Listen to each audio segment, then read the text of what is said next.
Ça vous est déjà arrivé d'entrer dans une salle de réunion, de vous asseoir et de vous demander ce que vous faisiez là. Vous regardez autour de vous, tout le monde semble concentré, impliqué, vos collègues discutent, ils parlent chiffres, process ou reporting, comme si c'était une question de vie ou de mort.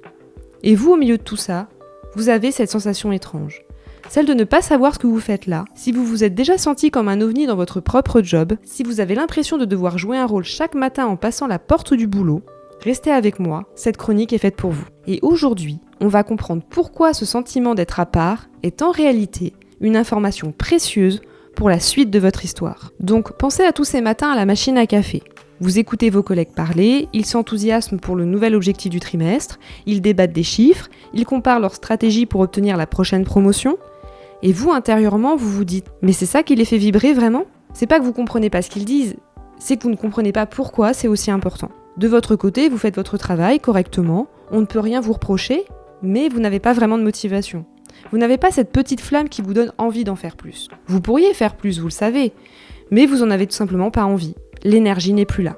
Parfois, vous avez des idées, vous voyez comment améliorer les choses, comment faire autrement, avec plus d'humain ou plus de logique. Soit on ne vous écoute pas, soit vous avez fini par arrêter de proposer par lassitude. Alors vous regardez les autres évoluer, vous voyez cette collègue qui s'épanouit, et vous vous demandez pourquoi elle semble à sa place et pas moi.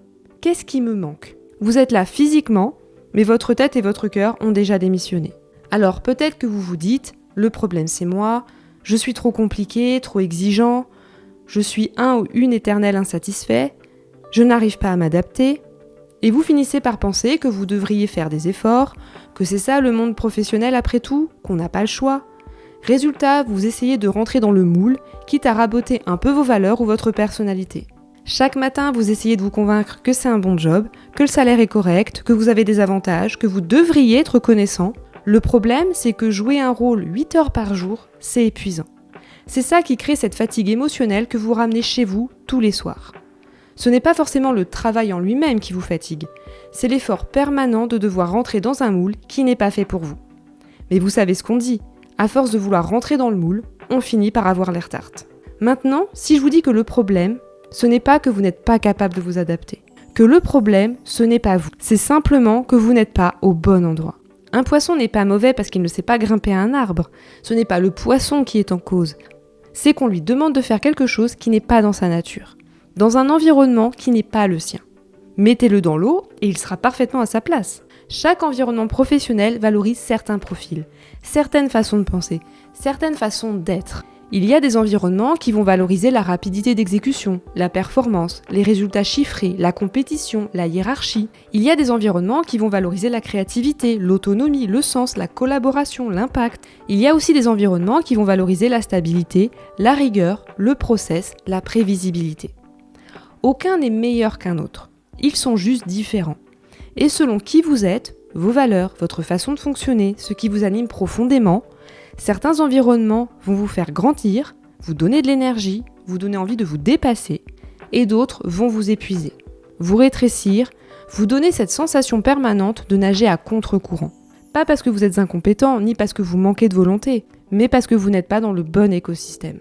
Alors, ce décalage que vous ressentez depuis des mois, cette fatigue, cette frustration, cette impression de jouer un rôle, c'est pas un défaut de caractère, c'est une information sur qui vous êtes et ce dont vous avez besoin. Donc si vous vous sentez en permanence en décalage, ce n'est pas parce que vous êtes trop ceci ou pas assez cela, c'est que vous n'êtes tout simplement pas à votre place. Vous êtes peut-être juste au mauvais endroit. Pour autant, ce n'est pas un échec, mais une opportunité pour la suite de votre vie professionnelle. Car ce sentiment de décalage que vous ressentez, c'est le plus beau cadeau que votre intuition vous fait. C'est le début d'une prise de conscience, celle que vous avez besoin d'autre chose, que vous fonctionnez différemment et que cette différence a de la valeur ailleurs, au bon endroit. Vous n'êtes donc pas complètement perdu, vous êtes juste en train de réaliser quelque chose d'important pour vous-même. Beaucoup de reconversions ne commencent pas par une idée géniale qui tombe du ciel un mardi matin. Elles commencent exactement parce que vous vivez là. Ce sentiment diffus de ne plus être à sa place.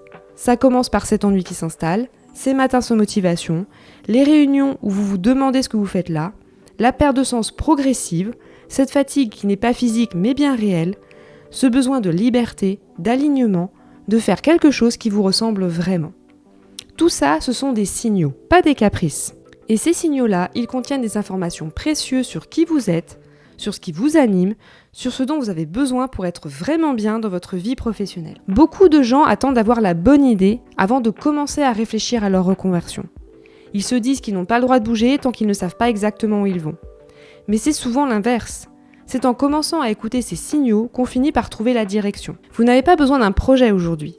Vous avez besoin de commencer à vous écouter. Alors plutôt que de voir ce décalage comme un obstacle, voyez-le comme un point de départ. À partir d'aujourd'hui, au lieu d'essayer de vous adapter encore plus, de sourire encore plus ou de forcer à aimer ce qui vous pèse vraiment, observez puis notez sur un carnet. Une chose qui vous dérange vraiment de votre job actuel, ce qui vous pèse vraiment, ce qui va à l'encontre de ce que vous êtes, ce que vous n'arrivez plus à accepter. Notez aussi ce qui vous donne de l'énergie versus ce qui vous en enlève. Troisième chose, cherchez les moments où vous vous êtes senti vivant. Pas forcément dans votre job actuel, mais dans votre parcours, dans vos expériences, dans vos activités, pro comme perso d'ailleurs. Ces moments-là où le temps passait différemment, où vous étiez pleinement là, où vous n'aviez pas l'impression de jouer un rôle. Notez-les sans chercher à en tirer une conclusion tout de suite, parce que ce décalage que vous ressentez contient beaucoup d'indices. Et ces indices, ils sont le point de départ de tout.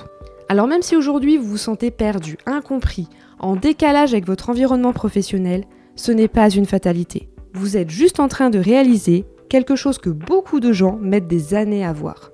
Que vous n'êtes pas au bon endroit. Ce n'est donc pas un échec, c'est une information. La plus importante que vous puissiez avoir sur vous-même en ce moment. Parce que se sentir en décalage, c'est le début d'une réflexion qui peut tout changer. Vous avez passé du temps à vous adapter, à faire semblant, à vous convaincre que ça allait aller, que vous étiez trop compliqué, que le problème venait de vous.